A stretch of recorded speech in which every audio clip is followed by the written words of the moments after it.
بسم اللہ الرحمن الرحیم ان الحمد للہ نحمده ونستعینه ونستغفره ونعوذ باللہ من شرور انفسنا ومن سیئات اعمالنا من يهدي الله فلا مضل له ومن يضلل فلا هادي له واشهد ان لا اله الا الله وحده لا شريك له واشهد ان محمدا عبده ورسوله وبعد فان خير الحديث كتاب الله وخير الهدي هدي محمد صلى الله عليه وسلم وشر الأمور محدثاتها وكل محدثة بدعة وكل بدعة ضلالة وكل ضلالة في النار. أعوذ بالله من الشيطان الرجيم. الحمد لله الذي هدانا لهذا والصلاة والسلام على خاتم النبيين والمرسلين. رب اشرح لي صدري ويسر لي أمري واحلل عقدة من لساني يفقهوا قولي. أما بعد.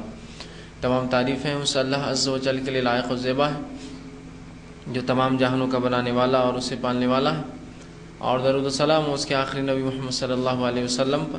الحمدللہ ہم تمام یہاں اس ہفتے واری درس قرآن کے لیے جمع ہوئے ہیں، اور جیسا کہ پچھلے ہفتوں میں جو عنوان کی ہم نے شروعات کی تھی وہ اس طرح سے تھی کہ جو اخلاق برے ہوتے ہیں یا اخلاق سیئہ، وہ اخلاق جو برے ہیں، وہ اخلاق جو گناہ دیتے ہیں، یا وہ اخلاق جس کو شریعت نے رذیلہ کہا ہے، برے اخلاق، ٹھیک، جو درست نہیں ہیں، جو اچھے اخلاق کے خلاف ہے، یا جو اخلاق، جو صفتیں، جو خصلتیں شریعت ہم میں چاہتی ہے اس کے خلاف ہے، ان کا ایک سلسلہ ہم نے شروع کیا جس میں ہم نے ظلم، زیادتی، حسد، ریا، اسی طرح جو ہے مختلف اور بھی جاسوستی اور کاہلی، ایسے مختلف گناہ ہم دیکھتے آئے ہیں.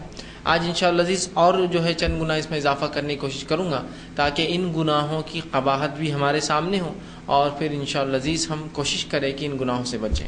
لیکن اس سے پہلے کہ میں اس موضوع پہ آگے بڑھوں، ایک غلط فہمی جو لوگوں کو ہوتی ہے اس کا ازالہ بہت ضروری ہے. وہ یہ ہے، بہت سے لوگ یہ سمجھتے ہیں کہ جب بھی گناہ کا تذکرہ آتا ہے، گناہ کی بات آتی ہے، گناہ سے روکا جاتا ہے، گناہ سے بچنے کا کہا جاتا ہے، تو یوں سوچتے ہیں کہ کاش کہ آج یہ بات میں نہیں سنا ہوتا تو فائدہ یہ ہو جاتا کہ میری پکڑ نہیں ہوتی.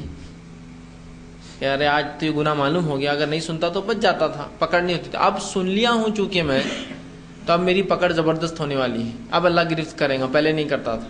تو لہٰذا وہ پھر اپنے دل میں کوتا ہوتے ہیں کہ میں کاش یہ درس نہیں سنتا تو بہت فائدہ ہو جاتا تھا. جو اچھائیوں کا ہے، نیکی کا حکم ہے، بھلائی، وہ تو میں کرنا ہی چاہتا ہوں، لیکن جتنا ہو سکے میں زیادہ سے زیادہ جو ہے گناہوں کی باتوں سے بچوں. جبکہ یہ معاملہ الٹا ہے. یاد رکھیے، ہونا تو یہ چاہیے کہ ہم زیادہ سے زیادہ کوشش کریں، یہ معلوم کریں کہ کیا گناہ ہے، کیا غلط ہے، کیا برا ہے، تاکہ جو کچھ ہم تھوڑی بہت نیکیاں کرتے ہو تو قابل قبول اللہ کے پاس. ورنہ یہ ہو جائے کہ ہم نیکی ایک طرف کریں اور گناہ معلوم نہ ہو، تو نیکی تو کر رہے ہیں برابر، گناہ معلوم نہیں، گناہ بھی کرتے جا رہے ہیں، تو گویا نیکی تو ہو رہی ہے لیکن گناہ کی وجہ سے جو ہے وہ معاملہ اس سے کیا ہو جائے گا، ایکویلنٹ ہو جائے گا، برابر ہو جائے گا. یا کبھی کبھار ایسے گناہ ہو جائیں گے جو نیکی کو برباد کر دیں گے، مطلب صفر ہو جائے گا معاملہ. تو گناہ کا علم تو بہت زیادہ ضروری ہے، اس لیے کہ گناہ کا علم آ جائے تو باقی سب نیکی ہے نہیں. گناہ کا علم مجھے آ گیا یہ گناہ ہے شریعت میں، تو باقی سب کیا ہے، نیکی ہے. لیکن اگر مجھے گناہ کا علم نہ ہو تو ظاہر سی بات ہے میں ابھی بھی شک میں ہوں عمل میں کہ گناہ ہے یا نیکی ہے.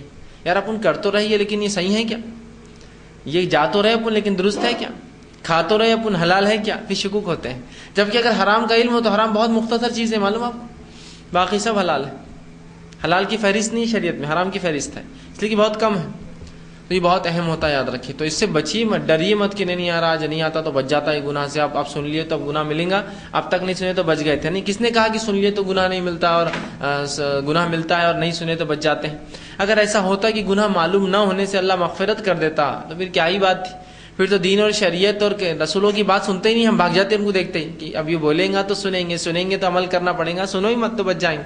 نہیں، بلکہ اللہ نے نبیوں کو بھیجا تاکہ آگاہ کرے یہ گناہ ہے اور یہ نیکی ہے، تاکہ انسان اس کی طرف متوجہ ہو کہ نیکی کیا کرنا ہے اور گناہ کیا ہے.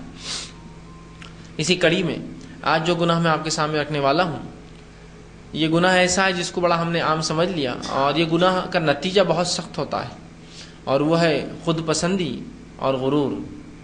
خود پسندی، انسان اپنی نفس، اپنی رائے، اپنی چیزیں، اپنے کام، اپنی صفت، اپنے اوصاف، اپنا خاندان، اپنا علم، بس یہ سب کچھ ہے، اس کے علاوہ دنیا میں کچھ بھی نہیں ہے. اور میں جو پوچھوں آخری حرف ہے، میرا علم آخری حرف، میری دولت آخری حرف، میری خوبصورتی آخری حرف، میرا حسب نسب آخری حرف، مطلب کچھ نہیں اس سے آگے. خود پسندی، ہر چیز میں اپنے آپ کو ترجیح، دوسروں کی نہ رائے، نہ ان کے مشورے، نہ ان کو کسی کام، ان کے اخلاق، ان کی صفات، کسی چیز کو ترجیح نہیں، میں سب کچھ ہوں. خود پسندی. اور خود پسندی کی وجہ ہوتی ہے غرور. تو یہ ایک ہی ہے لیکن اس کو میں تھوڑا سا فرق کر رہا ہوں، خود پسندی اور غرور. ٹھیک، کہ میں ہی سب سے اچھا، اور اس اچھائی کے اوپر پھر تکبر، پھر غرور کرنا کہ ہاں میں ہی سب سے بہتر ہوں. ٹھیک ہے، تو یہ بہت بری چیز ہے، یاد رکھیے. خود پسندی اور غرور یہ انتہائی درجے سے اللہ رب العزت کو ناپسندیدہ عمل ہے، یاد رکھیے. لیکن آج ہم دیکھتے ہیں اس سماج اور سوسائٹی میں خود پسندی اور غرور ایسی ہمیں آ چکی ہے جس کے ہزار نقصان، ہم اس کے نقصانات، اس کے جو کہیں گے جو اس کے اثرات جو ہے ہم اٹھا رہے ہیں. اور خود پسندی اور غرور ایسی دو صفتیں ہیں، یہ ایسی ایک صفت ہے کہ تو ایک دوسرے کا نتیجہ ہے، ایک ہوتی ہے تو دوسری ہو ہی جاتی ہے. خود پسندی ہوں گا تو غرور آ ہی جاتا ہے کہ میں سب سے اچھا ہوں، میری نعمت سب سے اچھی ہے، تو پھر غرور آ ہی جاتا ہے. تو یہ دو صفتیں ایسی ہیں جس سے سب سے پہلے تو مومن کو بچنا چاہیے، اور یہ انسان کی ترقی میں رکاوٹ بن جاتی ہے. مانو رکاوٹ بن جاتی ہے. کیسے؟ کہ اگر کوئی کہے کہ فلاں شخص کو علم ہے دین کا، ہم کچھ سے سیکھیں، ہاں میرا علم تو سب سے اچھا ہے، مجھے کیا جاننے کی ضرورت. رکاوٹ بن گئی ہے علم کے اندر. ارے بھائی فلاں کام کرنے کے فائدے، سب سے اچھا کام تو میں ہی کر رہا ہوں، اب اس سے اچھا کیا ہو سکتا ہے. رکاوٹ بن گئی ہے.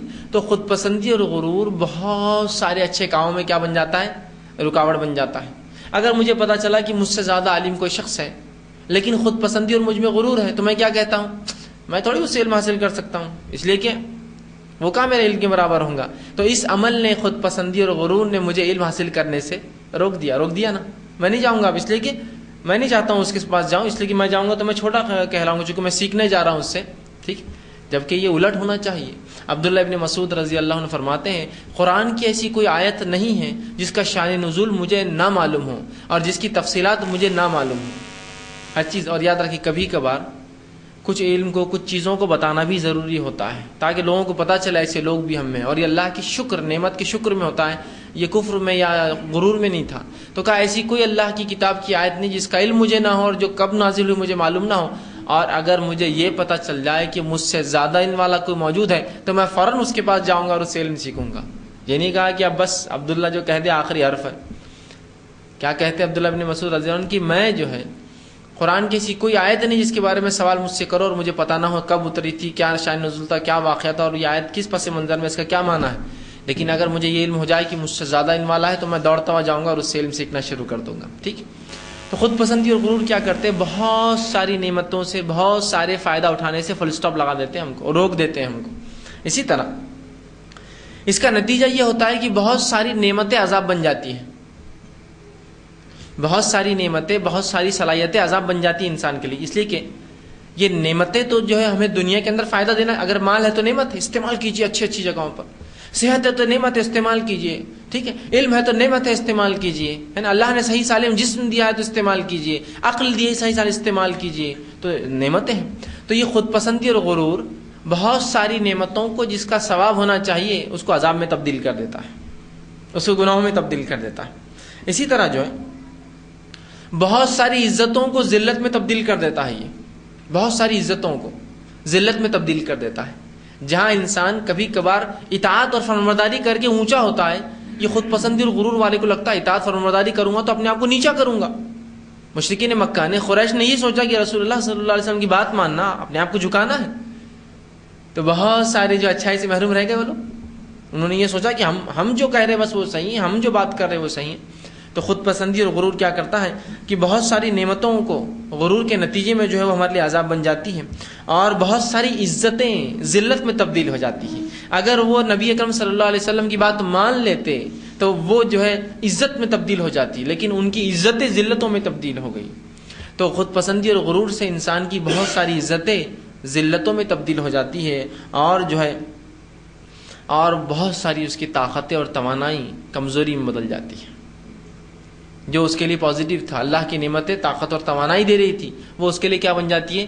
کمزوری کا سبب بن جاتی ہے. اللہ نے مال دیا، نعمت ہے، غلط جگہ خرچ کر رہا ہے، تکبر میں خرچ کر رہا ہے، زکوٰۃ نہیں دیتا ہے، صدقات نہیں کر رہا ہے، تو یہ نعمت ذلت میں بدل گئی، یہ نعمت عذاب میں بدل گئی، یہ نعمت اس کے لیے وبال جان بن گئی. تو خود پسندی اور غرور یاد رکھیے اس کے بہت سنگین نتائج ہیں، بہت سنگین نتائج ہیں. تو ایک مومن ہمیشہ یہ کوشش کرے کہ وہ خود پسندی اور غرور نہ کرے. آج ہم دیکھتے ہیں اس ماحول کے اندر کہ ہم جب بھی کسی سے ملتے ہیں تو خود پسندی تو اتنی زیادہ ہو چکی ہے اور غرور کا یہ عالم ہے کہ ہم کسی سے ملتے تو وہ چاہتا ہے اس کی بات سنی جائے، وہ دوسرے کی خیر خیریت نہیں پوچھیں گے. ہونا تو یہ چاہیے کہ آپ کسی سے ملے تو بھائی کیا حال چال ہے آپ کی، خیر اس سے پوچھیں. حالات کس طرح سے آج آپ کسی سے جا کر مل رہے ہیں، خود پسندی اور غرور کا یہ عالم ہے کہ آپ کسی سے جا کے ابھی ملے نہیں، سلام ولام ہوا اور کیا چل رہا ہے، بس بچے کو ایڈمیشن دلا دیا فلاں جگہ، یہ کر دیا، اس کو فلاں کر دیا. اب وہ بیچارہ آیا تھا کچھ بولنے، وہ بیچارہ خیر اس کا آپ چھوڑا، اپنی آپ بکتے جا رہے ہیں کیا کیا آپ کے ساتھ ہو رہا ہے. بچی کی شادی یوں کر دیا، رشتہ 2 دن میں فلاں کر دیا، یہ چیز ویسا کر دیا، وہ چیز ویسا کر دیا، یہ ویسا ہو گیا، اس کا سینکشن کرا دیا، اس کا لون لا لیا، اس کا فلاں کر دیا. یہ کام تو 2 منٹ کی بات ہے میری. خود پسندی سب وہ باتیں بتا رہا ہے تاکہ سامنے والے کو بتائے کہ میں کیا کیا ہوں، کیا کیا کر سکتا ہوں اور تجھ سے کتنا آگے ہوں. ہوتا ہی نہیں ہوتا ہی. میں کسی پہ الزام نہیں ڈال رہا ہوں، لیکن یہ بالکل عام باتیں ہیں آج کل جو ہوتی ہے کہ آپ ملو تو وہ خود پسندی کا ہی مکمل اظہار کرتا ہے کہ میرا یہ میرا یہ میرا یہ میرا یہ میرا یہ. ہونا تو یہ چاہیے تھا کہ بھائی بہت دن بعد ملاقات ہوئی آپ سے، کیسے ہیں آپ، کہاں ہیں آج کل، دکھ نہیں رہے. ہو سکتا بیچارہ غمزدہ ہو کہ اس کے بچے کا ایڈمیشن نہ لگا اور آپ اپنی تعریف کرتے چلے کہ میرا یہ ہو گیا، بچہ وہ ہو گیا، پاس ہو گیا، فلاں ہو گیا. ہو سکتا ہے اس کا بچہ بیچارہ فیل ہو گیا ہو اور وہ پہلے غم زدہ ہے کہ میرے بچے نے تو کامیابی حاصل نہیں کی، اب کا ایڈمیشن اور کیا، اور آپ اس کے سامنے فلاں کر رہے ہیں. آپ اس کی خیریت بھی لیتے کہ بھائی آپ کیسے ہیں، حالات کیسے ہیں، گھر کیسے ہے، ماحول کیسا ہے، آپ بڑے خوش دکھ رہے ہیں ماشاءاللہ، کیا بات ہے، غمگین دکھ رہے ہیں، کیا بات ہے. یہ خود پسندی کا یہ عالم ہے کہ میں صرف اپنی بات بیان کرنا چاہتا ہوں، بلکہ اگر 2 لوگ مل کر بات کر رہے ہیں جو اپنی ہے، میں تیسرا آدمی جاتا ہوں بیچ میں اور اپنی شروع کر دیتا ہوں، میرا ایسا، میرا ویسا، میرا فلاں، میرا وہ، اس کا فون آیا تھا، اس کے پاس گیا تھا، فلاں ہے. یہ خود پسندی یاد رکھیے. آپ کا کام تھا کہ آپ اپنے بھائی کو ترجیح دیتے ہو، پہلے سے 2 بات کر رہے تھے نا، آپ جا کر ان کی بات سنتے، کچھ بہتر لگتا ہے اس کو رکھ لیتے، کچھ نہیں لگتا مشورے دیتے. لیکن یہ کیا ہے کہ آپ اپنا ہی شروع کر دی. ہوتا ہی نہیں ہوتا آج کل یہ معاملہ، خود پسندی کا یہ عالم. اور اللہ اگر کچھ نعمتیں دے دے تو پھر غرور تو بس اس حد تک ہے جس کی کوئی انتہا نہیں. ٹھیک، تو خود پسندی اور غرور سے اجتناب کرنا چاہیے. اللہ رب العزت نے اس معاملے میں بڑی گرفت کی لوگوں کی یاد رکھی، بہت زبردست پکڑا. اور ہم دیکھتے ہیں جو بنیادی کلاسز ہوتی ہے اسکولز کے اندر، بنیادی جو ہے جماعتیں ہوتی ہیں، اس میں بہت اسباق ہوتے ہیں، چھوٹے چھوٹے چیپٹرز ہوتے ہیں، اردو زبان بولیے، ہندی بولیے، مراٹھی بولیے، ہے نا. اس میں ایسے بھی آپ نے اسباق پڑھے ہوں گے، غرور کا سر نیچا، غرور کرنے والا فلاں، غرور سنتے نہیں سب. تو اس کے بعد بھی لیکن کیا بات ہے کہ ہم سمجھ نہیں پاتے. مطلب نہ صرف دین اور شریعت نے غرور کو برا کہا ہے، بلکہ دنیا اور سماج اور سوسائٹی بھی کہتی ہے غرور برا ہے نا. غرور کا سر نیچا ہے نا. واقعہ کہ بھائی جھاڑ تھا، فلاں تھا، اس کو بڑی اکڑ تھی، بڑا تھا، چھوٹی چھوٹی گھاسیں تھی، ہوا چلتی تو گھاس جھک جاتی. جھاڑ کہتا رہے کیا تم ڈر کے جھک جاتی ہوا سے، میرے جیسا کھڑے رہنا. ایک دن تیز ہوا چلی اور جھاڑ کو اکھاڑ دیا، گھاس بچی رہ گئی، اس لیے کہ اس نے کیا کیا، غرور. تو گویا دنیا بھی مثالیں دے کے سمجھا جا رہا ہے کہ غرور نہیں کرنا چاہیے، یہ درست نہیں ہے، یہ اچھی صفت نہیں ہے، یہ بری ہے، اس کے نتیجے بہت زیادہ سنگین ہوتے ہیں. اور بڑی بڑی چیزیں، بڑے بڑے جھاڑ، بڑی بڑی عمارتیں، بڑے بڑے لوگ جو بڑی بڑی باتیں کرتے ہیں، اس طرح سے ان کے حال ایسی ہوتا ہے. یہ مثالیں، لیکن پھر بھی جو ہے چیز ہمارے جو ہے پلے نہیں پڑتی. یا پتہ نہیں ہم بہت سی بار کچھ چیزوں کو نہ سمجھنے کی ایک عادت یا نہ سمجھنے کا ارادہ کر لیتے کہ مجھے یہ چیز نہیں سمجھنا ہے بس. یہ بہت بری بات ہے، یاد رکھیے، بہت بری بات ہے. ٹھیک، تو خود پسندی اور غرور سے مومن کو ہمیشہ بچنا چاہیے، اس لیے کہ قرآن حدیث نے اس کی حرمت بیان کی ہے، اس کا حرام ہونا بیان کیا ہے. ٹھیک، اللہ رب العزت نے کئی جگہ اس چیز کے جو ہے وہ کیا. اور اللہ فرماتا ہے ایک جگہ سورہ الحدیث سورہ نمبر جو ہے 57 آیت نمبر 14 میں، اور کہتا ہے وَغَرَّتْكُمُ الْأَمَانِيُّ حَتَّى جَاءَ أَمْرُ اللَّهِ وَغَرَّكُمْ بِاللَّهِ الْغُرُورُ. اور اس کا آیت کا ترجمہ ہے، اور آرزو نے تمہیں دھوکہ دے دیا ہے، آرزو نے تمہیں دھوکے میں ڈال دیا ہے، غرور میں ڈال دیا ہے، اللہ کے معاملے میں دھوکہ دیا ہے، حتیٰ کہ اللہ کا حکم آ گیا اور اس حد تک تم غرور میں، خود پسندی میں، تکبر میں لگے رہے کہ اللہ کا حکم آ گیا. مطلب یا تو اگر سرکش قوم تھی، نبی کی بات نہیں مانی، تو اللہ کا امر سے مراد یہاں عذاب آنا، یا اگر سرکش قوم نہ تھی، انسان ذاتی طور سے سرکش تھا، تو اس کی موت یہاں مراد ہے. حتیٰ کہ تمہارے موت آ گئی تمہارے پاس، امر اللہ وغرکم باللہ الغرور، اور فریبی شیطان نے تمہیں اللہ کے بارے میں فریب کر دیا، فریب میں ڈال دیا، غرور میں ڈال دیا. اللہ کے معاملے میں، اس کے دین کے معاملے میں، اس کے شریعت کے معاملے میں تم میں اکڑ پیدا کر دی، تم کو متکبر بنا دیا، تم میں غرور ڈال دیا. اور کافروں کا معاملہ یہی ہوا، آخر وقت تک اپنے خود پسندی اور غرور میں ڈوبے رہ نہیں رہے. عاد کی مثال لے لیجئے، سمود کی مثال لے لیجئے، غرور میں رہے، ہے نا. عاد و سمود کو کیا اپنی غرور تھی؟ عاد کو یہ غرور تھا کہ ہم جیسا طاقتور کہاں لوگ گزرے، اور اللہ نے ان کی طاقت کی تعریف بھی کی کہ ایسی ایسی عمارتیں تعمیر کرتے، ایسے ستون بناتے، اس کی مثل اس سے پہلے دنیا نے نہیں دیکھی ہے، ایسے ایسے کام کرتے تھے. وہ سمود کی خصوصیت تھی کہ وہ پہاڑوں کے اندر تراش تراشی گھر بناتے تھے. آج پہاڑوں کا سامان لا کر، پتھر سیمنٹ جو بھی سب پہاڑوں سے ہی آتا ہے، لا کر بنانا مشکل جاتا ہے، وہ پہاڑوں میں گھر بناتے تھے، بہت جسمانی اعتبار سے مضبوط ہوتے تھے، تو ان کو غرور تھا کون ہے جو ہم سے لڑیں گا دنیا میں، کون ہے جو ہم کو ختم کریں گا، اور یہ نبی ہم میں ایک شخص ہے، شاعر ہے، پاگل ہے، مجنون ہے، بوران، کیا اس کو ہو گیا بیچارے، کیا یا کر بولتا اللہ پہ ایمان اللہ فلاں کرو نہیں تو عذاب آئیں گا، ایسا کیسے ہو سکتا ہے؟ تو غرور میں ڈال دیا شیطان نے ان کو، اور یہ شیطان ہے یاد رکھیے جو غرور میں ڈالتا ہے انسان کو، اس لیے کہ غرور کرنے سے اللہ کی نعمتوں کا شکر ادا کرنے کے بدلے وہ کفر کرتا ہے، اور یہاں سے اس کا کیا ہوتا ہے، عام زبان میں کہے تو اس کی کاؤنٹنگ الٹی شروع ہوتی ہے، اللہ رب العزت کے بعد اس کا کھاتا اب نیکیوں کا بند ہونا شروع ہوتا ہے، اور اس کا خاتمے کی طرف وہ جاتا ہے۔ فرعون نے غرور کیا، شیطان نے اس کو تکبر دلایا، اس کو لگا کہ مجھ سے زیادہ طاقتور کون ہے آج دنیا میں، اور بہت بڑی حکومت تھی اس کی، بہت بڑی سلطنت تھی، بہت اس کا نام تھا، بہت اثر رسوخ تھا، اور اس نے کہا کہ کیا ہو سکتا ہے، اور موسیٰ میرا کیا بگاڑ لیں گے، اور بنی اسرائیل غلام خاندان سے ایک تو، اور مجھے آ کر دین اور اسلام اور پتہ نہیں کیا سکھا رہے، تو اس کے غرور نے اس کو برباد کر دیا۔ تو یاد رکھیے اللہ فرما رہا ہے اور آرزو نے تمہیں دھوکے میں ڈال دیا، جھوٹی آرزویں، حتیٰ کہ اللہ کا حکم آ گیا یا تو تمہاری موت یا تو پوری قوم کو ایک ساتھ جو عذاب میں اللہ نے مبتلا کر دیا۔ اور فریبی جو لوگوں میں غرور ڈالتا ہے، فریب ڈالتا ہے، اس فریبی شیطان نے تم لوگوں میں اللہ کے بارے میں تمہیں فریب کر دیا، تم کو ڈبا دیا اللہ کے بارے میں، ٹھیک ہے، غرق کر دیا تم کو اس معاملے میں۔ تو ہمارا یہ کام ہے کہ ہم کبھی بھی جو ہے شیطان کے فریب میں نہ پھنسیں، یہ غرور، خود پسندی، یہ بری صفتیں یاد رکھیے شیطان کا فریب ہے۔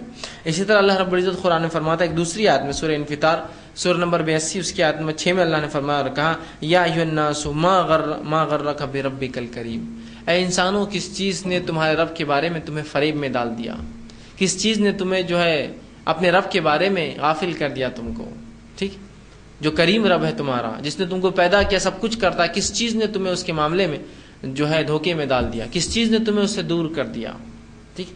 اسی طرح سورہ توبہ کے اندر اللہ رب العزت فرماتا اور کہتا ہے آیت نمبر 25 میں، اور جب صحابہ، یہ جنگ حنین کا واقعہ ہے، جب صحابہ حنین کے لیے گئے، یہ فتح مکہ کی بات ہوئی، اور تب مسلمانوں کی تعداد بہت زبردست تھی، حنین کے اندر مسلمانوں کی تعداد بہت بڑی تھی، اور یہ پروپورشنیٹ تھی، مطلب اس سے پہلے جتنی جنگیں ہوئی مسلمان بہت آؤٹ نمبر جس کو کہتے ہیں بہت ہی کم تھے تعداد میں، خلیل تھے، ایک دم تھوڑے تھوڑے تھے، 1000 کے مقابلے میں 300، تو ریشو ہوا 30:70، کبھی 3000 کے مقابلے میں 1000 بمشکل، اسی قسم کا تھا۔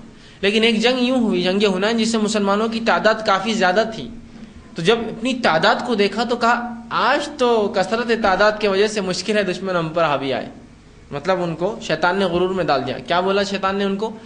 آج مشکل ہے کہ تم سے کوئی جیت پائے، ہے نا، خود پسندی، اپنے آپ کو سمجھا کہ بس اپنی رائے بنا لی کہ ہم کو کون جیت پائیں گا، اور غرور کی طرف وہ ہوئے کہ آج کون ہمیں ہرائیں گا۔ تو اللہ نے اس کا جواب دیا اور کہا وَيَوْمَ حُنَيْنٍ إِذْ أَعْجَبَتْكُمْ كَثْرَتُكُمْ فَلَمْ تُغْنِ عَنْكُمْ شَيْئًا، یاد کرو حنین کو جب تم بڑا تعجب کر رہے تھے اپنی کثرت پر، آج کون آئیں گا ہم سے لڑنے کے لیے، 300 تھے تو ہم غالب آئے، 1000 تھے تو غالب آئے، آج تو معاملہ ہی کچھ اور ہے، اور 10,000 سے غالباً اوپر فوج رہی تھی حنین، بہت زیادہ تعداد ہوتی۔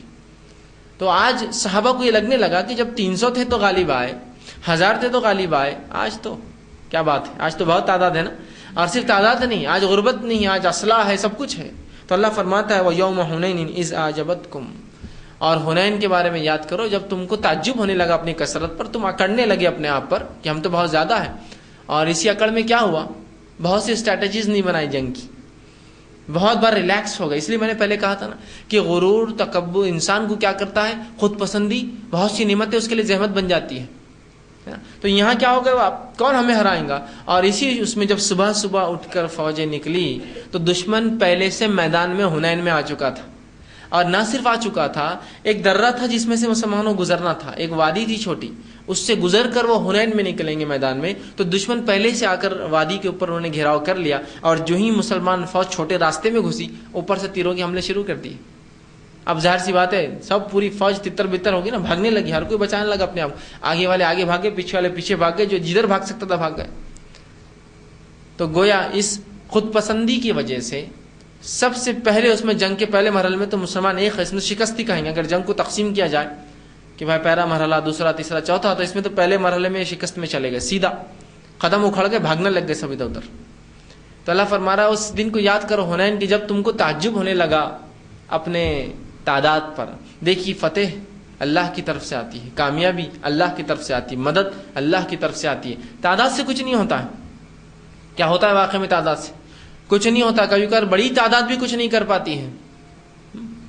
جی کئی مثالیں دنیاوی آج کے دور میں دیکھ سکتے ہیں کہ ایک چھوٹا سا ملک ہے جس کا نام ویتنام ہے. ٹھیک، بہت چھوٹا سا ملک ہے. کبھی دیکھے تو یہ برما کے بازو ایک جو ہے بہت چھوٹا سا ملک ہے، لاؤس، ویتنام، ٹھیک، تھائی لینڈ کے یہ اوپر کے حصے ہیں. اتنا چھوٹا سا ملک ہے کہ جس کی کوئی انتہا نہیں.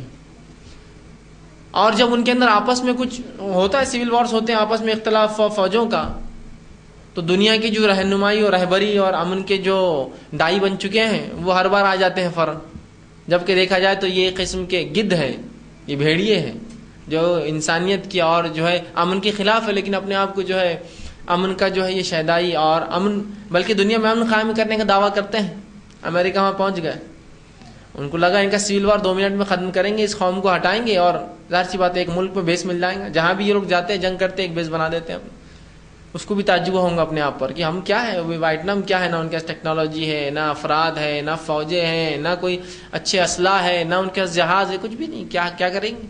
اور بڑے آرام سے جو ہے وہ داخل تو ہو گئے بیچارے، لیکن ان کے تعجب، ان کی کثرت نے، ان کے اسلحہ نے، ان کی ٹیکنالوجی نے کوئی ساتھ نہیں دیا.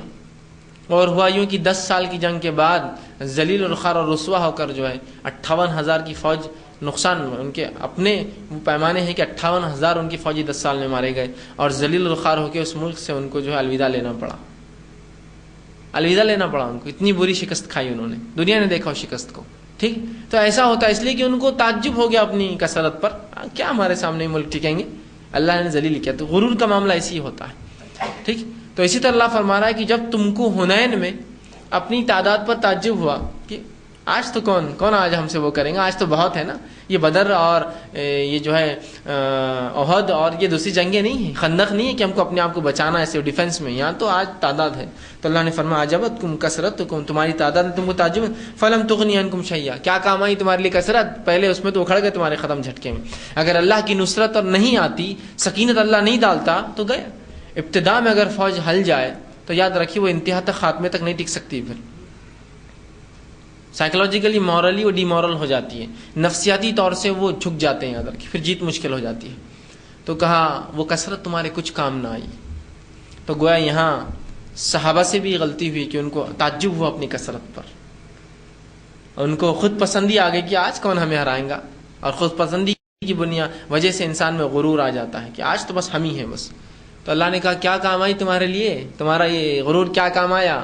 تمہاری کثرت تم کو کیا فائدہ دی؟ اور یقیناً کچھ بھی فائدہ نہیں دی تھی ان کو اس کثرت نے، بلکہ قدم اکھڑ گئے تھے. اللہ رب العزت نے پھر جما دیا. تو یہ خود پسندی بہت خطرناک چیز ہے، یاد رکھیے غرور. اسی طرح آپ صلی اللہ علیہ وسلم فرماتے ہیں اور کہتے ہیں، یہ ترمذی کی روایت ہے، آپ صلی اللہ علیہ وسلم فرما کہا جب تو دیکھے کنجوس کی اطاعت کی جا رہی ہو. کیا فرما رہا ہے؟ جب تو یہ دیکھے کہ کنجوس کی اطاعت کی جا رہی ہو. اور آگے فرماتے ہیں خواہش کی پیروی ہو رہی ہو. مطلب لوگ کتاب و سنت کی پیروی نہیں کرتے ہیں، خواہش، خود پسندی. میرے دل میں بات آئی، مجھے یہ لگ رہا ہے ایسا ہونا چاہیے، ہے نا، خواہش کی پیروی. جبکہ ایک مومن کا معاملہ یہ ہے کہ وہ کس کی پیروی کرتا ہے؟ شریعت کی پیروی کرتا ہے، کتاب و سنت کی پیروی کرتا ہے، خواہشات کی نہیں کرتا ہے. تو دیکھے کنجوس کی اطاعت ہو رہی ہو، خواہش کی پیروی ہو رہی ہو، اور صاحب رائے اپنی رائے کو ہی پسند کرتا ہے اور پسند کر کے اس کو قرار دیتا ہے کہ بس یہی ہونا چاہیے. تو آپ صلی اللہ علیہ وسلم فرماتے تو اپنی نفس کو بچانے کی تو کوشش کرنا. مطلب ایسے حالات میں جب کنجوسوں کی اطاعت ہونے لگے اور جو ہے لوگ اپنی رائے کو جو ہے، جو صاحب رائے ہو وہ اپنی رائے پہ اڑ جائے، بس یہی میری رائے ہے، اور اپنی نفس اور اپنی خواہشات پہ لوگ چلنے لگے، تو پھر ایسے وقت جو ہے تو لوگوں سے الگ ہو جانا. تو اس حدیث میں بھی آپ صلی اللہ علیہ وسلم نے اس چیز کو خطرناک بتایا ہے کہ جب کسی سماج میں یہ 3 کام ہونے لگے کہ کنجوس کی اطاعت ہو رہی ہو، خواہش کی لوگ پیروی کر رہے ہو، اور صاحب رائے جو رائے دینے کی طاقت ہو اپنی رائے پہ اڑا ہو، مطلب وہ بدلنا نہیں چاہ رہا اپنی رائے، کتاب و سنت کے مطابق ہو نہ ہو، بس میری رائے ہے، آپ کو ماننا پڑے گی. تو ایسے وقت تو لوگوں سے الگ ہو جاؤ. اور واقعی میں یہ وہ زمانہ ہے. اگر میں یہ مشورہ لیا جا رہا ہے، 10 لوگ بیٹھے ہیں اور مشورے میں برکت ہے، مشورہ جب انسان لیتا ہے تو اللہ تعالیٰ کی اس میں رضا بھی ہوتی ہے. میری بس یہ رائے تو بس یہ رائے، بس ختم، اب کچھ بھی نہیں ہو سکتا. اگر میری رائے نہ مانیں گی تو میں اس کو اپنی جو ہے برائی سمجھوں گا، میں اس کو ذلیل ہونا سمجھوں گا، اور اگلی بار میں رائے نہیں دوں گا. تو جب رائے دینے والے صاحب رائے اپنی رائے پہ اڑ جائے، تبدیل نہ ہو، تو ایسے وقت تو لوگوں سے دور ہو جانا۔ تو خود پسندی کو شریعت نے پسند نہیں کیا، رکھی اڑ جا رہے ہیں اپنی رائے پر، جبکہ ہونا یہ چاہیے کہ ہم کتاب و سنت کے مطابق ہو، اور ایسی رائے جو بھی دے پھر اس کی ہم کو رائے کو ماننا چاہیے، اس بات کو سننا چاہیے، اس بات کو لینا چاہیے، ٹھیک ہے۔ اسی طرح آپ صلی اللہ علیہ وسلم فرماتے ہیں، اور آپ نے کہا یہ بھی ترمذی کی روایت ابن ماجہ میں بھی آتی ہے، آپ نے فرمایا سمجھدار وہ ہے جو اپنی نفس پر قابو پاتا ہے، خود پسندی نہیں ہوتی اس میں، تکبر نہیں ہوتا، برا نہیں۔ سمجھدار وہ ہے جو اپنی نفس پر قابو پاتا ہے اور آخرت کے لیے کام کرتا ہے۔ میری نفس تو چاہتی ہے کہ میں فلاں جرم کروں، فلاں برائی کروں، فلاں گناہ کروں، لیکن میں اپنے نفس پہ قابو پاتا نہیں، یہ درست نہیں ہے، شریعت میں حرام ہے، قابو پاتا ہے اور آخرت کے لیے کام کرتا ہے، اور جو بھی کروں پھر آخرت کا سوچ کے کروں کہ اس کا آخرت پہ کیا ہوگا، یہ نہیں کہ دنیا والے کیا بولیں گے، پڑوسی کا کیا فائدہ ہوگا، سماج میں کتنا نام ہوگا، اخبارات میں کتنی بات چھپیں گی، چرچا کتنا ہوگا کہ میں نے یہ کام کیا، یہ نہیں، بلکہ وہ کیا کرے، اللہ کے لیے کوئی کام کرے، شریعت کے لیے کوئی کام کرے، اس لیے کہ شریعت نے حکم دیا۔ تو اللہ کے رسول فرماتے ہیں جب سمجھدار وہ ہے جو اپنی نفس پہ قابو پاتا ہے اور آخرت کے لیے کام کرتا ہے، اور احمق وہ ہے، بیوقوف وہ ہے جو اپنی خواہشات پر چلتا ہے اور اللہ سے غلط تمنائیں قائم کرتا ہے۔ پھر اپنی خواہشات پر چل کر اللہ سے غلط تمنائیں کیا ہے کہ میں اپنے آپ کو اللہ کے اس کے دین کی سپرد نہ کروں، اور غلط تمنائیں کیا ہے، اللہ جنت دے، جنت الفردوس دے، اعلیٰ مقامات دے، کیسے ہوں گا؟ تم نے اپنا پہلا کام نہیں کیا، اللہ کی طرف تم نہیں بڑھے، تو اللہ کی طرف سے کیسے قائم کرتے امید ہے کہ اللہ تم کو دیں گا؟ ایسا ہو سکتا ہے؟ نہیں ہو سکتا ہے۔ یاد رکھیے اللہ نے کچھ اصول بنائے ہیں جنت اور جہنم کے، تم اگر جنتی اصول اختیار نہیں کرو گے جنت میں نہیں جا سکتے ہو، تو غلط تمنائیں رکھتا ہے۔ تو سمجھدار شخص وہ ہے جو اپنی نفس پر قابو پائے، برائی سے بچے، خود پسندی سے بچے، اور جو آخرت کے لیے کام کرے۔ اور بیوقوف شخص وہ ہے، احمق وہ ہے جو اپنی خواہش پر کام کرتا ہے، جو مجھے پسند ہے، جو مجھے لگ رہا ہے، جو میں چاہتا ہوں چلتا ہے، اور غلط تمنا اللہ سے قائم کرتا ہے، اور اس کے بعد یہ سوچتا ہے کہ اللہ اسے دیں گا، ایسا نہیں ہو سکتا، یاد رکھیے۔ اسی طرح خود پسندی کی چند مثالیں جو قرآن نے دی، اگر ان مثالوں کو اور آپ سمجھ جائیں، ان کے یہ خود پسندی اور غرور دونوں کی مثالیں، ویسے تو اگر آپ سمجھ جائیں تو بہت حد تک ہم جو ہے اپنے آپ کو بچ سکتے ہیں۔ دنیا میں جب کائنات کو اللہ نے بنایا اور انسانوں کو اور جنوں کو پیدا کیا، جو سب سے پہلا جرم ہوا وہ جرم شرک نہیں تھا، وہ جرم کفر نہیں تھا، وہ جرم وہ نہیں تھا جو انسان سوچتا ہے کہ بڑے گناہ ہیں۔ جو پہلا جرم ہوا جس کی وجہ سے شیطان جو اللہ کا مقرب تھا، اللہ نے اس کو اپنے ہاتھوں سے بنایا تھا، آدم سے پہلے بنا تھا، جنت میں ان سے زیادہ رہا تھا، بزرگیت تھی، مطلب وہ جو ہے ان سے جو ہے آدم علیہ السلام سے بڑا تھا، اس نے آدم کو بنتا ہوا دیکھا، لیکن بس ایک صفت کی وجہ سے مار کھا گئی، اور وہ تھی خود پسندی۔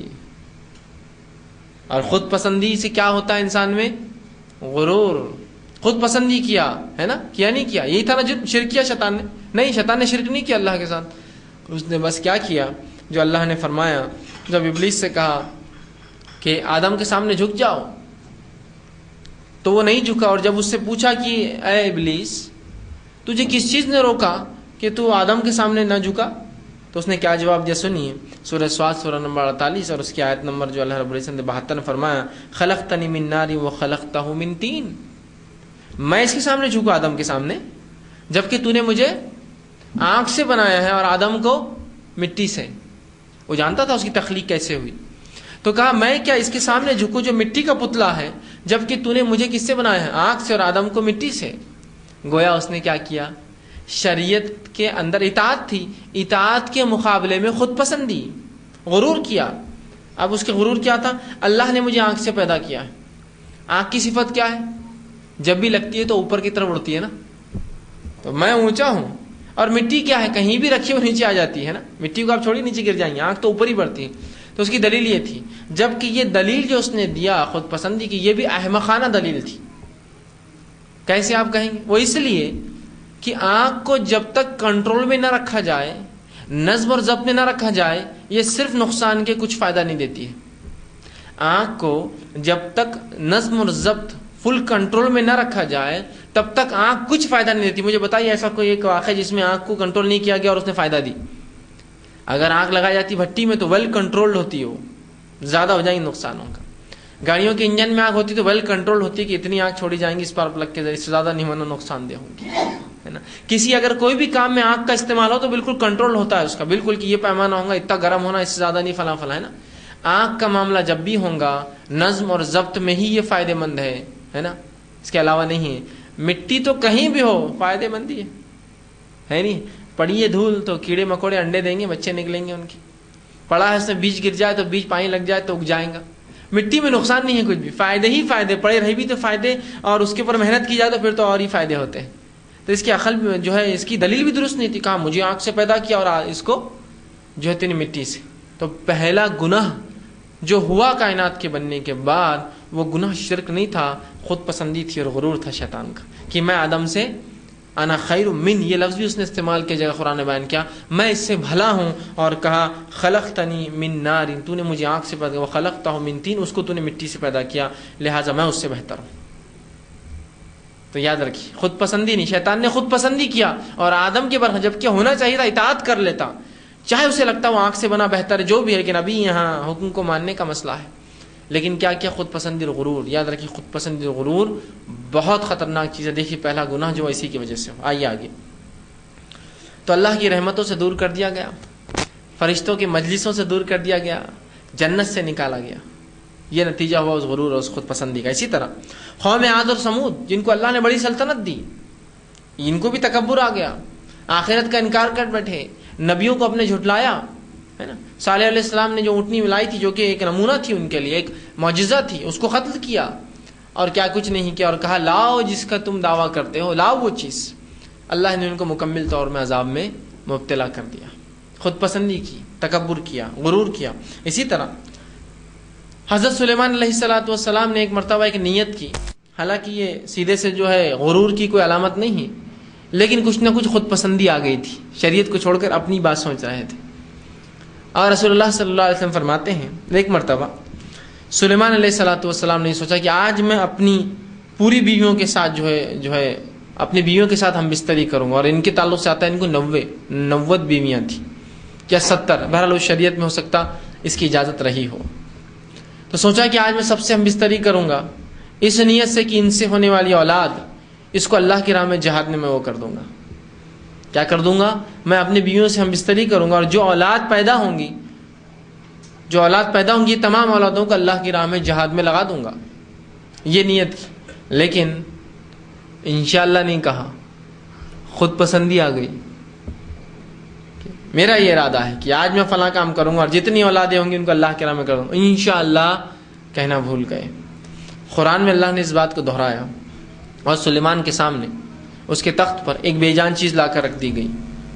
مفسرین لکھتے ہیں یہ اسی واقعے کی طرف اشارہ ہے کہ انہوں نے اپنے بیویوں سے ہم بستری کیا, اور اس کے بعد کسی سے بھی اولاد نہ پیدا ہوئی سوائے ایک بیوی سے, وہ بھی مردہ, ایک ہی بیوی سے ہوئی, مردہ, مطلب وہ بھی زندہ نہیں تھی.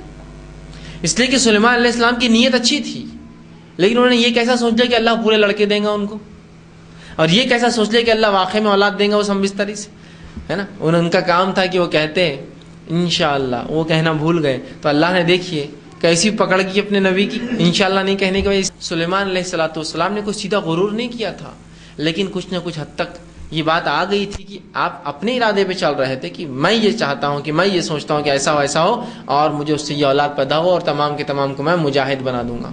ان کا کام تھا وہ انشاءاللہ کہتے. نبی اکرم صلی اللہ علیہ وسلم کے پاس یہودی آئے, مشرکین آئے, جن کو یہودیوں نے بہکا دیا, جا کر پوچھو 3 سوال اپنے نبی سے, اگر یہ نبی حق ہے تو یہ جواب دیں گا. کہا کہ پوچھو روح کیا ہے, ذوالقرنین کون تھا, اور اصحاب کہف کون تھے, کیا واقعہ ہے سنا, پوچھو جا کر. نبی اکرم صلی اللہ علیہ وسلم کو جب وہ آپ نے کہا کہ میں بتا دوں گا, بعد میں آ جاؤ بتا دوں گا, آپ نے انشاءاللہ کہنا بھول گئے. معلوم آپ کو کچھ تفسیر لکھنے مفسرین نے, کچھ جو ہے سیرت لکھنے والوں نے تو یہ تک لکھ دیا کہ 3 مہینے تک وہی نہیں آئی اس کے بعد. خیر یہ بہت لمبا وقفہ ہوتا, پھر بھی کچھ نے لکھا 3 بہت زیادہ ہے, یہ شاید 18 دن یا 10 دن یا 3 دن وہی آنا بند ہو گئی. اب اندازہ لگائی نبی اکرم صلی اللہ علیہ وسلم کیا حال ہو رہا ہوں گا, اور کیا کچھ آپ کو طنز اور تانے نہیں دیے گئے ہوں گے. بڑا کل گئے تھے, بولے آ جانا, کہاں ہے جواب کہاں سے آئیں گا. اس لیے کہ نبی اکرم صلی اللہ علیہ وسلم نے انشاءاللہ کہنا بھول گیا. آپ کا کام تھا کہتے. پھر اللہ نے جب وہی نازل کی تو یہ کہا نبی اب کے بعد جب بھی کوئی کام کرنے کا ارادہ کرو تو انشاءاللہ کہہ دیا کرو, اس کے بغیر نہیں ہو سکتا.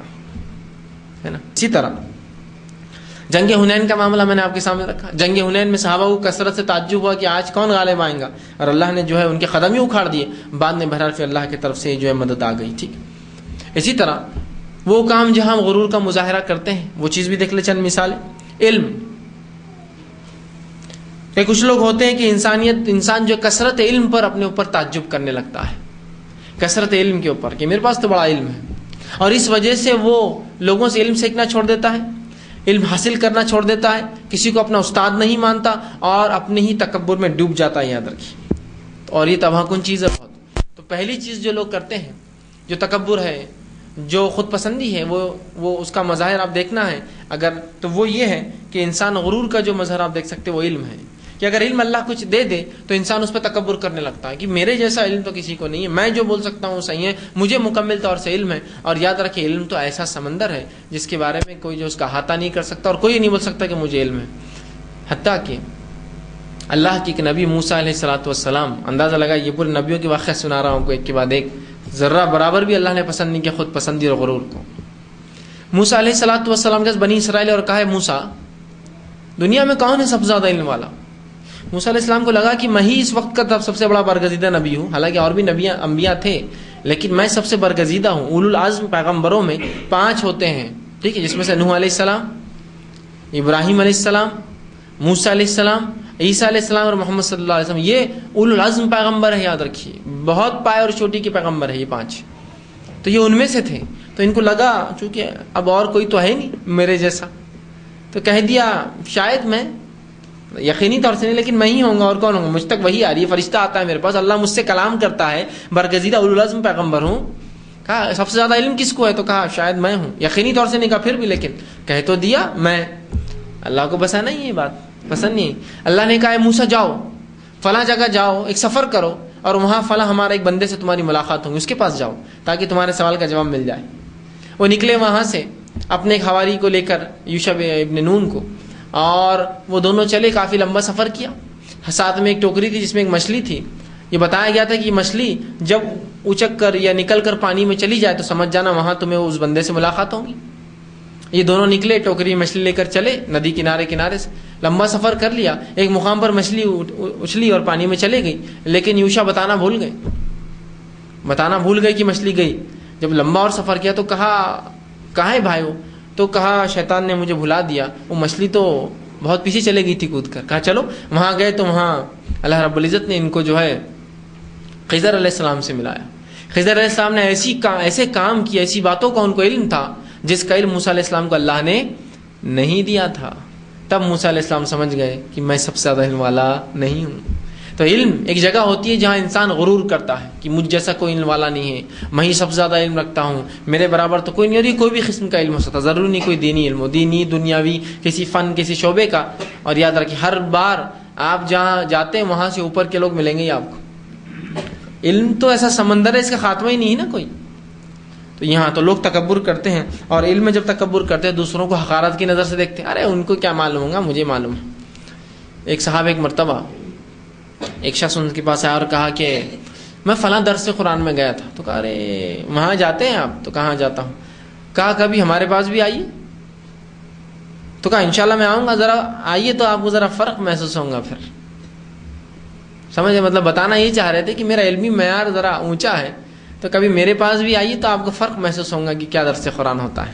ٹھیک, یہ درست نہیں. آپ یہ بول سکتے کہ ماشاءاللہ وہ بھی کوشش کر رہے ہیں, میں بھی ایک کام کرتا ہوں, آپ وہاں تو جاتے ہی, کبھی میرے پاس بھی آئیے دیکھیے, تاکہ آپ کو مختلف چیزیں سننے کو ملے.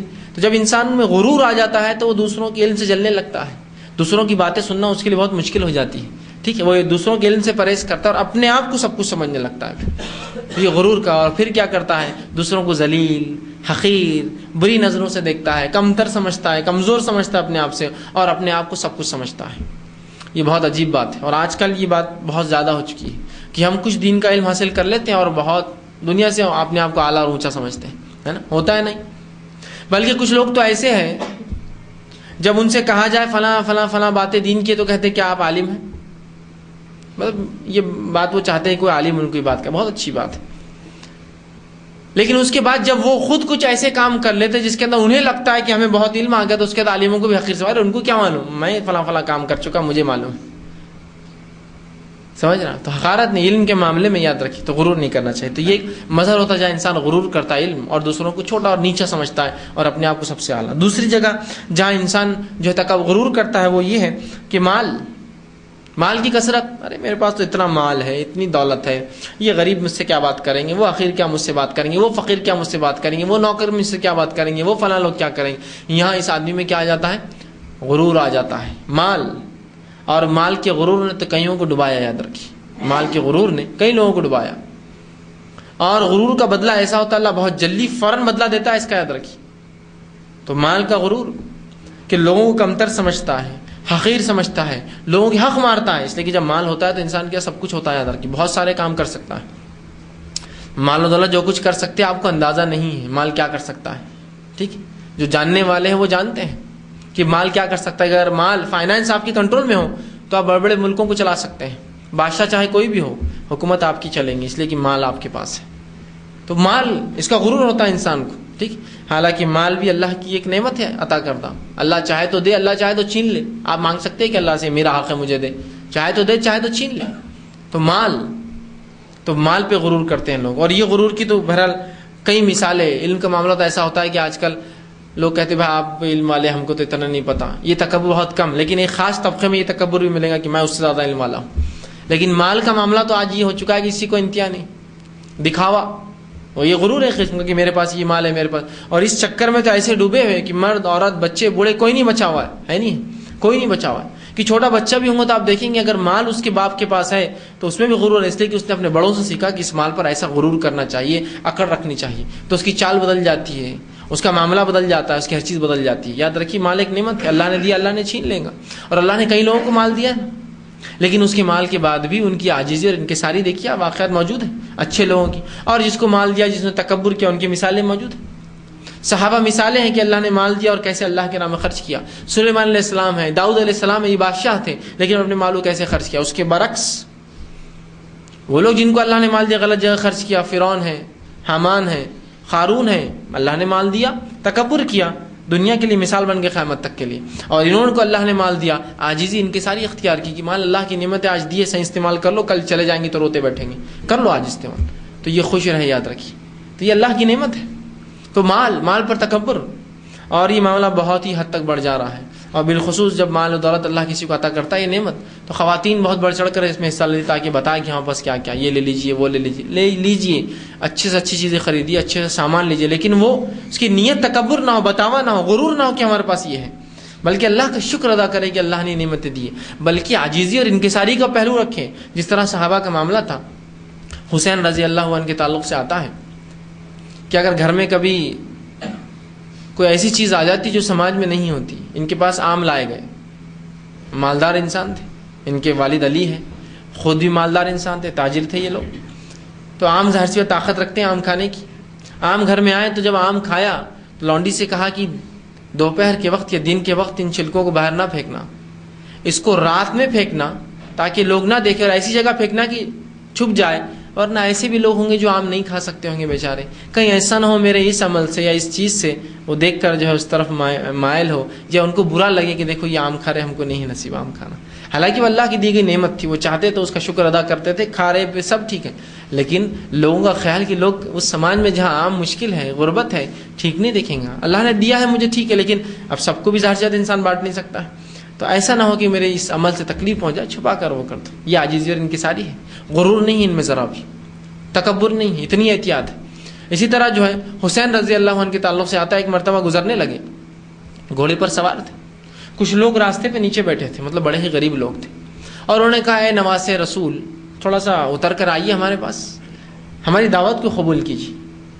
انہوں نے کہا اچھا تم مجھے دعوت دے رہے ہو کھانے کی تو کوئی بات نہیں. گھوڑے کو بازو لگا دیا، نیچے اتر کر آ گئے اور ان کے ساتھ بیٹھ گئے. وہ لوگ نیچے زمین پر بیٹھے تھے اور اتنے غریب تھے کہ ان کے پاس رکابیاں بھی نہیں تھی، تو روٹیاں زمین پر تھی، زمین پر روٹی تھی اور توڑ کر کھا رہے تھے. تو یہ اترے، ساتھ بیٹھے اور وہیں کھانے لگے.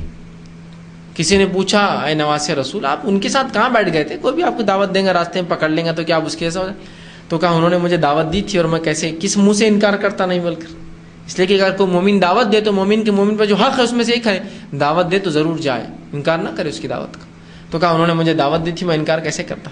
مطلب مال تو تھا، گھوڑے پر جا رہے، مطلب اس زمانے کی 4 ویلر پر جا رہے ہوں، اور ایک ادنا لوگوں نے سڑک پر بیٹھے بلا لیا کھانے کو، جو ان کے پاس یہ بھی معاملہ اتنی غربت ہے کہ روٹیوں کو زمین پر رکھ کر کھا رہے. سالن کا تصور ہی نہیں ہوگا ظاہر سی بات جب روٹیاں زمین پر پڑی ہے، اتر کے کھائے جا کر. ٹھیک، تو غرور نہیں، مال کا غرور نہیں ہونا چاہیے. نعمت ہے، اللہ نے دی ہے، استعمال کیجیے، صحیح رکھیے، اللہ کے راہ میں خرچ کیجیے، آنے والی زندگی کے لیے اس کو بس، باقی کچھ بھی نہیں ہے. یہ دنیا میں رہ جائیں گے، اس لیے کہ انسان کہتا میرا مال میرا مال. رسول اللہ صلی اللہ علیہ وسلم اس کا مال تو وہ ہے جو کھایا اور ضائع کیا، اس کے اکاؤنٹ میں آتا، کھایا، اور جو پہنا اور پھاڑ دیا اس کے اکاؤنٹ میں، جو اللہ کی راہ میں خرچ کیا. باقی سب تو وارثوں کا ہے، بیٹے بیٹیاں سب لے جائیں گے، بیوی لے جائیں گی مرنے کے بعد. میرا کہاں ہوا؟ میرا مال تو وہ کھایا اور جو ضائع کیا، میرا اکاؤنٹ، میں اتنا کھایا اتنا پھینکا. پہنا اور پھاڑا، میرے اکاؤنٹ میں اتنے کپڑے پہنا. اس کے علاوہ جو اللہ کے راہ میں خرچ کیا، یہ 3 چیزیں میری ہوئی، باقی وارثوں کا ہے. ٹھیک، تو مال کا تکبر، مال کا غرور، تو مخلوق کو حقیر سمجھنا، اپنے آپ کو بڑا سمجھنا، اور یہ تکبر بہرحال جیسے جیسے دنیا بڑھ رہی ہے، مال عام ہوتا جا رہا ہے، تو لوگوں میں یہ تکبر بڑھتا جا رہا ہے. بلکہ کچھ لوگ تو ادھار لے کر تکبر کرتے ہیں. اپنا مال اور تکبر غرور سمجھ میں آتا، پھر بھی غلط ہے لیکن سمجھ میں آتا ہے. ادھار لے کر دوسروں کے مال پر اپنے آپ کو بڑا بتانا، دوسروں کی چیزیں لے کر جو ہے اس کو بتانا، یہ بری بات ہے. اسی طرح تیسری جگہ جہاں ہم غرور دیکھتے ہیں، وہ قوت اور طاقت. کسی کے پاس ہو تو اس کو غرور آ جاتا ہے نا، کہ میرے پاس طاقت ہے، توانائی ہے، قوت ہے، اس کو میں مٹا سکتا ہوں، اس کو جھنجھوڑ سکتا ہوں، وہ زمین ہٹا سکتا ہوں، اس کو تکلیف پہنچا سکتا ہوں، جب چاہے فلاں کر سکتا ہوں، جب چاہے تمہیں یہ کر سکتا ہوں. قوت اور طاقت یہ بھی انسان کو کیا کرتی ہے؟ غرور میں ڈال دیتی ہے، اور اس کا نتیجہ بھی بہت زیادہ سنگین ہوتا ہے، اور وہ لوگوں کو ہلاک کرتا ہے، دھوکہ دیتا ہے، مارتا ہے، اور جو چاہے کرتا ہے، اور یہ سمجھتا ہے آج میرے ساتھ کوئی حساب کرنے والا نہیں. یاد رکھیے، یہ ایک مظہر ہے اس کا، غرور کا. اسی طرح اگر اللہ شرف اور عزت دیتے تو اس پر غرور. اچھے خاندان میں پیدا ہوا، ننیال ددیال اچھا ہے، اللہ نے شرف اور عزت بخشی ہے، تو اس پر غرور. ٹھیک، اس پر انسان غرور کرنے لگے کہ یہ عزت جو میری ہو رہی ہے، یہ میری اپنی کمائی ہوئی، یہ میری اپنی محنت کی عزت ہے، یہ جو میں اس خاندان میں پیدا ہوں اس میں میرا خود کا دخل ہے. یاد رکھیے، اگر اللہ نے کسی کو اچھا خاندان دیا تو اس کی کیا خصوصیت ہے اس میں؟ بتائیے، اس کے ہاتھ میں تھا اس خاندان میں پیدا ہونا؟ نہیں. ٹھیک، یہ اللہ نے اگر عزت دی کسی کو تو کیا یہ اس کے ہاتھ میں ہے؟ نہیں، یہ اللہ نے اس کو دی ہے. ٹھیک، تو اگر اللہ کسی کو شرف اور عزت بخشتا ہے تو وہ پھر جو ہے اپنی خاندانی وجاہت اور اپنا رواب اور اپنا فلاں دکھانے لگتا ہے. یاد رکھیے، درست نہیں ہے، یہ اللہ کی نعمت ہے. اللہ جس کو چاہتا ہے شرف اور عزت دیتا ہے، جس کو چاہتا ہے ذلیل کرتا ہے. اسی طرح 5ویں جگہ جہاں ہم غرور کرتے ہیں وہ یہ ہے عبادت. میں تو بڑا عابد ہوں، میں تو عبادت کرتا ہوں، اور خود پسندی میں انسان لگ جاتا ہے، اور کبھی کبھار تو یہ سمجھنے لگتا ہے کہ میں عبادت کر کے اللہ پہ احسان کر رہا ہوں. میں اتنی نمازیں پڑھتا ہوں، اتنے روزے رکھتا ہوں، تو کس پر احسان کرتے ہو؟ اپنے لیے کرتے ہو نا. ٹھیک، یہ بتانے کی چیزیں نہیں ہیں اندر کی. تو یہاں انسان خود پسندی اختیار کرتا ہے، غرور کرتا ہے. یا وہ اگر زیادہ عبادتیں کرتا ہے، دوسروں کو بتاتا ہے کہ دیکھو میں تم سے آگے ہوں، فلاں ہوں. یہ الگ بات ہے کہ انسان عبادت کرے اور اس کو دیکھ کر دوسرے اگر لگتا ہے کہ وہ بھی عبادت میں آگے بڑھیں گے تو وہ ضرور کرے ایسے. کیوں تو جو فرض عبادت ہے وہ تو ظاہر بالکل دکھتی ہے، نماز کو جانا فرض فلاں. نوافل چھپے ہوتے، لیکن لگتا ہے ان کے بتانے سے لوگ اس پر آمادہ ہوں گے، تو وہ بھی بتا سکتا ہے انسان کبھی کبھار، ہر بار نہیں بتا سکتا. ویسے خیر تو چھپا کر ہی ہے، لیکن کبھی معاشرے اور سماج میں اگر کسی سنت پر کسی چیز پہ عمل ختم ہو جائے تو آپ بتا کر بھی کر سکتے ہیں، تاکہ سماج میں اس کو جاگرکتا ہے، لوگ اس کے طرف بڑے متوجہ اس چیز کے طرف. ہمیشہ نہیں ہوں گا لیکن کہ ہمیشہ میں یہ کام کروں دکھا کر. ٹھیک، تو انسان عبادت کے اندر جو ہے کثرت عبادت کو جو ہے یہ سمجھتا ہے کہ اللہ پر احسان کر رہا ہے. کثرت عبادت کر کے یہ سمجھتا ہے کہ لوگ مجھے جو ہے میری حاجی کرے، ہے نا. میں دین کا کام کر رہا ہوں، بھائی آپ نے مجھے آج تک دعوت نہیں دی، کیا بات ہے؟ تو کس پر احسان کیا آپ نے؟ اللہ سے مانگی آپ. اگر آپ اس کے لیے کرے دعوتوں کے لیے تو یہ تو آخرت برباد ہوگی. تو یہاں غرور انسان کو آ جاتا ہے کہ خود پسندی آتی کہ میں اتنا کام کر رہا ہوں، مجھے وہ نہیں کر رہے. یا میں دین کا کام کرتا ہوں، لوگ میری عزت کیوں نہیں کر رہے؟ آپ کا کام میری عزت کرے آپ، اس لیے کہ میں دین کا کام کر رہا ہوں. کس پر احسان کر رہے ہو؟ اپنے لیے کر رہے ہو، اپنی آخرت بنا رہے ہو. ٹھیک، تو یہ خود پسندی اور غرور کے مواقع ہوتے ہیں جہاں انسان مال و دولت، شرف اور عزت، علم اللہ دے دے اور اس کو جو ہے طاقت دے دے، یا اسی طرح جو عبادت کے اندر جو انسان کو اگر اللہ عبادت کرنے کے لیے جو ہے اس کو اگر موقع دے تو وہ کیا کرتا ہے؟ ان مواقع کو جو ہے یہ سمجھتا ہے کہ غرور کی چیزیں ہیں، ہے نا. ہے نہیں ہے، یہ آج غرور کا موضوع بن چکا ہے کہ بھائی فلاں خاتون، ارے عزت کیجیے ان کی، بڑے نفل نمازیں پڑھتے ہیں. تو کیوں آپ نے لوگوں میں چرچا کی میں نفل نمازیں پڑھتی ہوں؟ جب تک ہم چرچا نہ کریں تب تک معلوم تھوڑی ہوتا لوگوں کو. تو یہ مزاج نہیں ہے. بہت سے لوگ ہوتے ہیں کہ مزاج بنا لیتے ہیں، ان کے اطراف اکنا ہوتا ہے، انہوں نے تو آج 2 قرآن پڑھ لیا، آج یہ رمضان فلاں. کیوں؟ معلوم کیسے ہوا یہ سب چیزیں؟ کیوں بتا رہے ہیں آپ یہ سب چیزیں؟ ترغیب دلانا ہو تو اپنے ایک ذاتی حلقے میں بولیے کہ میں فلاں فلاں کام کر رہا ہوں، عوام میں کیوں عام کر رہے ہیں؟ تو یہ نہیں ہو. اب یہ خود پسندی اور غرور سے بچنے کا علاج کیا ہے اس کا؟ اس کا علاج بہت آسان ہے، یاد رکھیے۔ سب سے پہلی چیز تو یہ انسان کثرت ذکر کرے، اللہ کا ذکر کثرت سے کرے، تو ویسے عموماً تمام بیماریاں چل جاتی ہے اس سے، تو یہ بھی نکل جاتی، کثرت ذکر۔ دوسرا، جو نعمتیں اللہ نے دی ہے، ان نعمتوں کو یہ جانے کہ اللہ کی طرف سے میری ذاتی کوئی صلاحیت نہیں ہے۔ مال دیا ہے تو اللہ نے دیا، میری کیا ذاتی صلاحیت ہے؟ کتنے لوگ بیچارے محنت کرتے دنیا میں پھر بھی نہیں کما پاتے، کیا میری ذاتی؟ اللہ نے نعمت دی ہے۔ اللہ نے کوئی جو ہے شرف اور عزت بخشی ہے تو بھائی اس سے میری کیا خصوصیت ہے؟ یہ تو اللہ کا دیا ہوا شرف اور عزت ہے۔ اگر اللہ تعالیٰ نے جو طاقت دی ہے تو بھائی اس سے میری کیا خصوصیت ہے؟ اللہ تعالیٰ کی عطا کرتا طاقت ہے، اب بس استعمال کر رہا ہوں، یہ ایک نعمت اس کی پوچھ ہے۔ اگر عبادت کرتا ہوں زیادہ تو یہ کہوں کہ اللہ نے یہ وقت دیا ہے، جس نعمت کی وجہ سے زائد وقت میرے پاس ہے، میں عبادت کر رہا ہوں۔ ورنہ ایسے کئی لوگ ہیں جو اللہ کی عبادت تو کرنا چاہتے ہیں، روزے نماز تو کرنا چاہتے ہیں، لیکن نوافل وہ اضافہ نہیں کر سکتے، اس لیے کہ ان کی تجارت، ان کے معاملات، ان کی غربت کی وجہ سے پریشان ہیں۔ فرض کے علاوہ کام کرنا پڑتا ہے، کبھی کبھار تو فرض روزے بھی چھوڑنا پڑتے ہیں، اس لیے کہ اگر ہم مالی نہیں کروں گا تو گھر والوں کیا کھلاؤں گا؟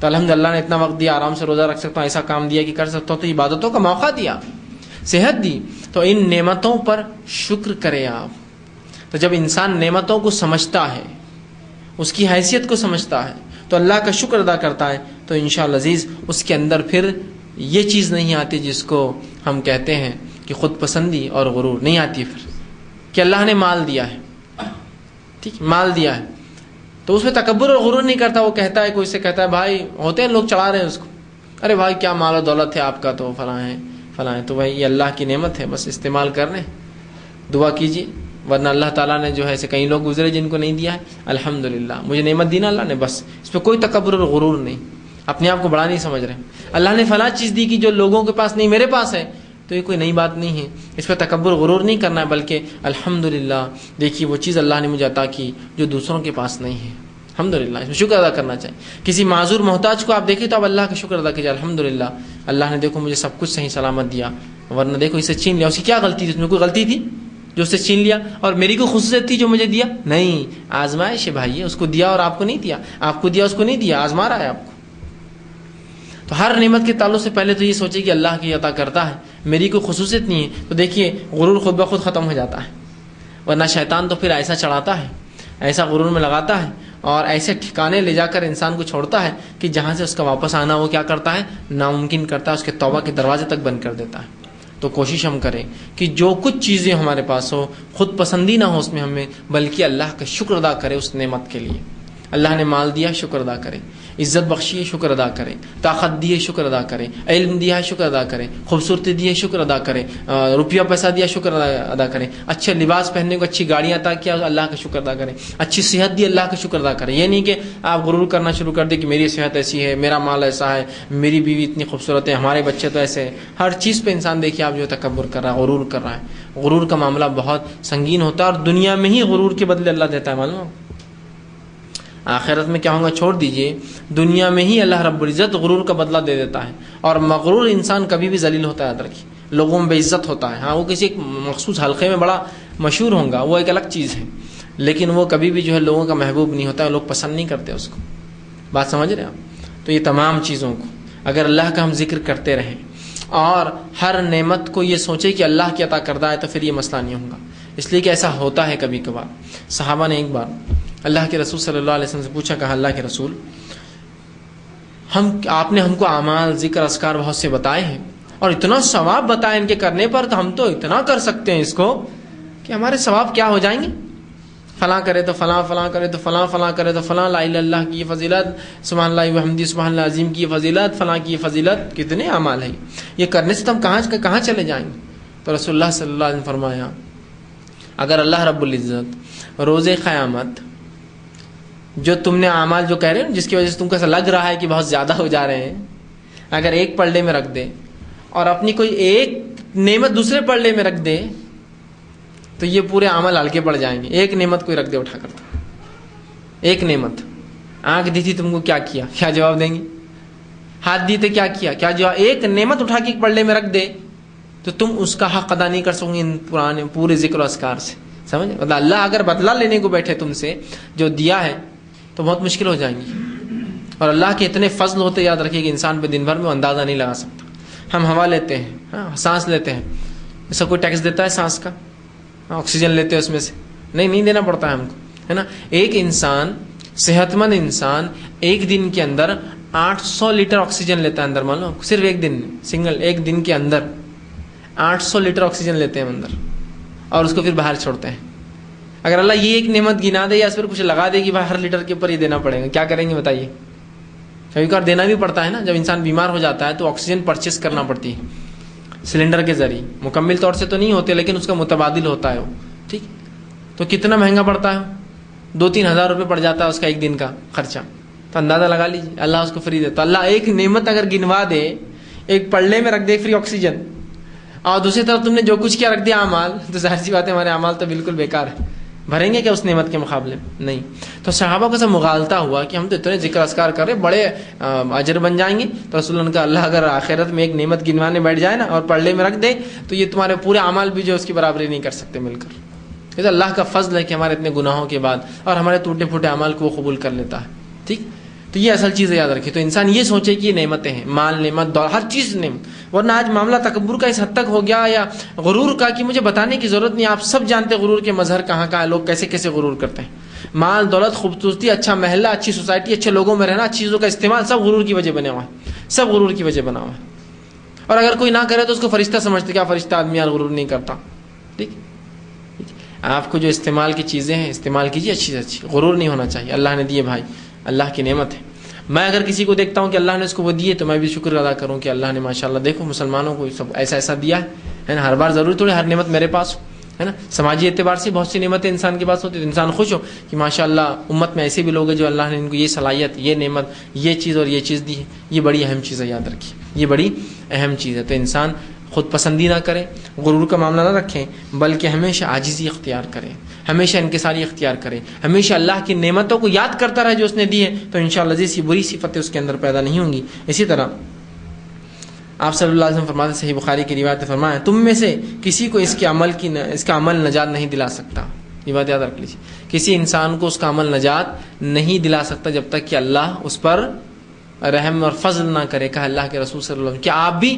تو کہا ہاں میں بھی. میری بھی مغفرت تب تک نہیں ہو سکتی جب تک کہ اللہ اس کا فضل اور رحم مجھ پر نہ کرے. تو پتہ چلا کوئی بھی انسان اپنے اعمال کی بنیاد پر جنت میں نہیں جائیں گا. تو پتہ چلا جو نعمت اللہ نے دی ہے ان نعمتوں کا ہم صحیح فائدہ اٹھا لے تو دنیا بھی ہماری بن جائیں گی، آخرت بھی بن جائیں گی. لیکن اگر ہم نے اخلاق رذیلہ، اخلاق سیئہ، برے اخلاق اپنی نفس میں رکھے اور یہ تمام چیزیں کی تو یہ بہت سنگین ہوتا ہے اور یہ کبائر ہے، گناہ کبیرہ میں سے. یاد رکھے غرور اور خود پسندی. تو ہم کوشش کریں کہ غرور اور خود پسندی سے ہم احتیاط کریں. جو کچھ اللہ نے دیا اس کا شکر ادا کرے اور ان نعمتوں کا شکر بجا لائے، نہ کہ جو ہے کفران نعمت کی بھائی یہ ہے تو ہماری خصوصیت ہے. اس لیے کہ کوئی نعمت نہیں، ہماری ذاتی کوئی خصوصیت نہیں ہے، اللہ کی دین ہے. اور کوئی چیز اگر کسی کے پاس نہیں ہے تو اس کی ذاتی کوئی خرابی نہیں ہے، وہ اللہ کی اس کی طرف سے عطا کردہ چیز نہیں ہے. لیکن آخرت میں مجھ سے اس کی پوچھ ہے اور وہ اس سے بری ہے. بری رہیں گا نا، اس کے مان لیتا اللہ پوچھ نہیں کریں گے، بس مان لیتے میری پوچھ بھی. تو ہم اس چیز کو تھوڑا ذہن میں رکھیں. اسی پر اپنی بات تو ختم کروں گا. اللہ سے دعا ہے کہ اللہ سبحانہ تعالیٰ کہنے سننے زیادہ عمل کی توفیق عطا فرمائے. ہم تمام کو ہر قسم کے برے اخلاق سے جو ہے بچنے کی جو ہے توفیق عطا فرمائے. جب تک ہمیں زندہ رکھے اسلام اور ایمان پر زندہ رکھے. خاتمہ ہمارا ایمان پر ہو. آخر دعوانا الحمدللہ رب العالمین. سبحان ربک رب العزت عما یصفون وسلام علی المرسلین والحمد للہ رب العالمین.